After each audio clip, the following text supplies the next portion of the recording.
Praise the lord, hallelujah.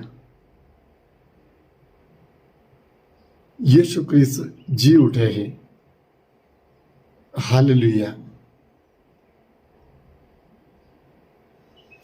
Sant Lucas के सुसमाचार अध्याय 24 पद संख्या 5। आप जीवित को मृतकों में क्यों ढूंढ रही हैं? वो जी उठे हैं। लूक 24:5।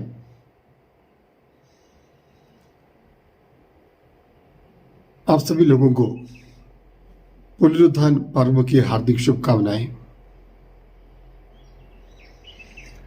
आज हमारे लिए खुशी का दिन है क्योंकि प्रभु यीशु मृत्यु को हराकर जी उठे हैं। प्रभु यीशु का जी उठना बहुत सारे बातों को हमें याद दिलाती है। ईसा मसीह का जी उठना इसका प्रमाण है कि सब मृतकों का पुनरुत्थान होगा। ईसा मसीह का जी उठना इसका प्रमाण है कि प्रभु यीशु आज भी हमारे बीच में जीवित है। प्रभु यीशु का जी उठना इसका प्रमाण है कि मृत्यु के लिए हमारे जीवन में कोई स्थान नहीं, अंधकार के लिए हमारे जीवन में कोई स्थान नहीं। यह त्योहार इसी का भी प्रमाण है कि एक विश्वासी के जीवन में, एक क्रिस्ती के जीवन में, एक ईसाई के जीवन में दुख भोग एवं दुख तकलीफों के लिए एक प्रमुख स्थान है। वह ईश्वर आशीष में, कृपा में बदल देंगे। हमारे दुख तकलीफ परेशानियां हमें उस अनंत महिमा की ओर ले जाएगी जो हमारे लिए अनादि से तैयार है।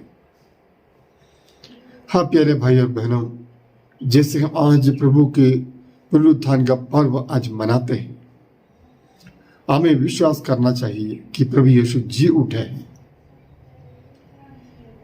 पाँव फटते ही स्त्रियां सुगंध द्रव्य लेकर यीशु के कब्र की ओर दौड़ पड़ी। उन्होंने पाया कि दरवाजे का जो पत्थर है वो लुढ़का हुआ है और अंदर जाकर उन्हें काली कब्र पाया। उस समय दो पुरुष उन्हें दिखाई दिए। उन्होंने कहा, आप जीवित को मृतों में क्यों ढूंढ रही हैं? जीवित को मृतों में क्यों ढूंढ रही है? हमारे प्रभु जीवित हैं, हमारे प्रभु जीवित हैं।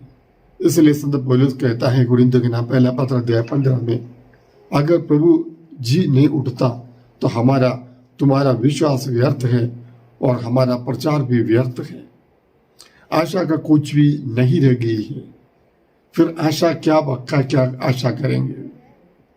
तो प्रभु का पुनरुत्थान हमें आशामय भविष्य की ओर ले जाता है। हमें जीवन की ओर देखने को, उस अनंत जीवन की ओर देखने के लिए हमें प्रेरणा और मौका प्रदान करता है। हम जानते हैं कि हर एक विश्वासी का पुनरुत्थान होगा और हमारी विश्वास कलीसिया की शिक्षा यह है, विश्वास यह है कि मृतकों में से शरीरों का पुनरुत्थान होगा, शरीर का पुनरुत्थान होगा। ये शरीर का पुनरुत्थान कैसे होगा? किस प्रकार के शरीर? यहाँ पर गलने वाला शरीर, यहाँ पर राख बनने वाला शरीर बाद में कैसा जी उठेगा? एक सवाल अनेकों के मन में है। इसकी जवाब के लिए आपको पढ़ना होगा कुरिन्थियों के नाम संत पौलुस का पहला पत्र अध्याय 15, उसके आखिरी भाग में वहां पर वचन कहता है कि हम जो बीज बोया जाता हुआ नश्वर है, लेकिन जो उगता है, फल आता है, वो अनश्वर है। प्राकृतिक शरीर हमें यहाँ प्राप्त है, लेकिन एक आध्यात्मिक शरीर हमें स्वर्ग में प्राप्त होगा, पुनरुत्थान के समय प्राप्त होगा। ये हमारा विश्वास का आधार है प्यारे भाई और बहनों। अगर आप पुनरुत्थान में विश्वास नहीं करते हैं, आप विश्वासी नहीं है, आपने प्रभु की शिक्षा को ग्रहण नहीं किया है। प्रभु की शिक्षा के सारी शिक्षाओं का सार यह है, अनंत जीवन, स्वर्ग में प्रवेश पाना, दुष्ट आत्मा को हराना, शैतान को हराना, अपनी आत्मा की मुक्ति पाना। इसलिए यीशु ने पूछा, अगर आप संसार को प्राप्त कर ले, अगर आपकी आत्मा आप नष्ट करेंगे तो किस काम का है? कोई फायदा नहीं। प्यारे भाई बहनों, हमारा जीवन का आधार अनंत जीवन है। हम स्वर्ग की ओर देखकर यात्रा करने वाले लोग हैं। हम इसलिए संत पौलुस कहता है, हम आंखों देखी बातों पर नहीं बल्कि विश्वास पर चलते हैं। क्या विश्वास है कि मेरे इस संसारिक के जीवन के बाद मुझे एक अनंत जीवन प्रभु प्रदान करेगा। ये विश्वास मुझे स्वर्ग में जगह मिलेगी। ये विश्वास मुझे प्रभु अपने दाहिने साइड में मुझे भी बिठाएगा। ये विश्वास जीवन का मुकुट प्रभु मुझे पहनाएगा। ये विश्वास जीवन के सारी खुशियां मुझे वहां प्राप्त होगी। वहां पर प्रभु के सम्मुख प्रभु के चेहरा देखते हुए, साष्टांग प्रणाम करते हुए उनकी आराधना करने के लिए प्रभु मुझे अवसर प्रदान करेगा। ये विश्वास, इसलिए ये आशा का पर्व है, साथ ही साथ ये शांति का पर्व है। यीशु ने अपने शिष्यों से कहा, जब वो पुनरुत्थान के बाद वो प्रकट हो गए, पहले आशीष उन्हें दी, वो शांति की आशीष है। शांति आप लोगों के साथ हो, तुम्हारे साथ हो, यीशु ने कहा। आज जहां पर प्रभु है, जहां पर पुनर्जीवित प्रभु है, वहां शांति है। अगर आपके जीवन में शांति नहीं है, परिवार में शांति नहीं है, इसका मतलब ये है आपने पुनर्जीवित प्रभु को स्वीकार नहीं किया है। वो पुनर्जीवित प्रभु हमारे साथ है। इसलिए यीशु ने कहा मत्ती 28:20 में, मैं संसार के अंत तुम्हारे साथ हूँ। वो जीवित प्रभु, उन्होंने मृत्यु को हराया, उन्होंने पाप को हराया, उन्होंने शैतान को हराया, दुष्ट आत्मा को हराया, दुनिया को, संसार को हराया। हाँ प्यारे भाइयों बहनों, संसार ने उन्हें क्रूस देना चाहा, संसार उन्हें खत्म करना चाहा, लेकिन परमेश्वर ने, पिता परमेश्वर की आत्मा ने उन्हें पुनर्जीवित कर दिया। वही आत्मा हम सबको पुनर्जीवित करेंगे। ये क्रिस्तीय विश्वास का आधार है। ये बेसिक विश्वास है। अगर आपके पुनरुत्थान पर आपका मन में कोई विश्वास नहीं, भरोसा नहीं, तो आपकी प्रार्थनाएं व्यर्थ है, आपका धर्म आचरण व्यर्थ है, आप प्रभु प्रभु कहकर पुकारना व्यर्थ है, क्योंकि आप मृदु परमेश्वर से प्रार्थना कर रहे हैं। लेकिन हम जीवित प्रभु से प्रार्थना कर रहे हैं। हम जीवित प्रभु से प्रार्थना कर रहे हैं, जो हमारे बीच में अदृश्य रूप से विद्यमान है, आत्मा के रूप में विद्यमान है, हमारे हृदयों में अपने वस्ती की है। वही प्रभु की हम आराधना करते हैं, वही प्रभु के हम उपासक हैं। तो इस पुनरुत्थान पर्व पर हम अपने आप को धन्य समझे कि प्रभु के साथ मरकर हम भी जी उठे हैं। प्रार्थना द्वारा, उपवास के द्वारा, इन दिनों में 40 काल में, उपवास काल में हम अपने आप को यीशु के साथ सलीब पर मारने के लिए प्रयास करते थे। अपने पापमय स्वभाव को, अपने पापमय वृत्तियों को त्याग कर एक नई व्यक्ति के रूप में, एक नई सृष्टि बनकर उठने का एक समय है।